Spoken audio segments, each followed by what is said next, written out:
செங்கோட்டையனின் அண்ணன் மகன் செல்வம் திமுகவிலிருந்து விலகி எடப்பாடி பழனிசாமி முன்னிலையில் மீண்டும் அதிமுகவில் இணைந்துள்ளார். செங்கோட்டையனின் அண்ணன் KA காளியப்பனின் மகன் செல்வம் கடந்த 2021ஆம் ஆண்டு அதிமுகவிலிருந்து விலகி திமுகவில் இணைந்தார். திமுகவின் சுற்றுச்சூழல் பிரிவு மாவட்ட பொறுப்பாளராக இருந்து வந்த அவர் அண்மையில் திமுகவில் இருந்து நீக்கப்பட்டார்.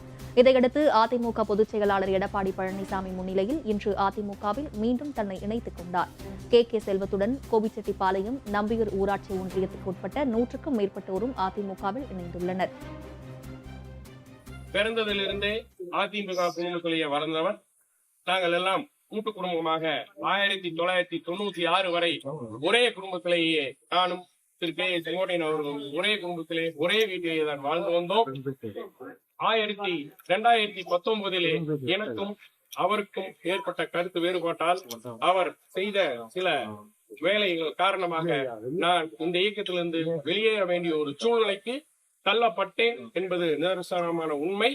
மீண்டும் அவர் அஇஅதிமுகவுக்கு துரோகம் அளித்துவிட்டு தாவேகாவுக்கு சென்றதை எங்கள் குடும்ப உறுப்பினர்களால், எங்கள் கோபி தொகுதி மக்களால் ஏற்றுக்கொள்ள இயலவில்லை.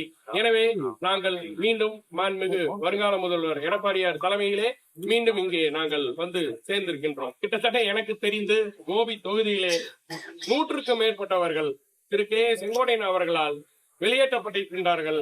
அஇஅதிமுகவில் இருந்து ஈரோடு மாவட்டம் என்று எடுத்துக்கொண்டால் கிட்டத்தட்ட ஒரு 5000 நபர்களுக்கு மேற்பட்டவர்கள் திரு செங்கோட்டையன் அவர்களால் வெளியேற்றப்பட்டிருக்கின்றார்கள் என்பதே உண்மையாகும்.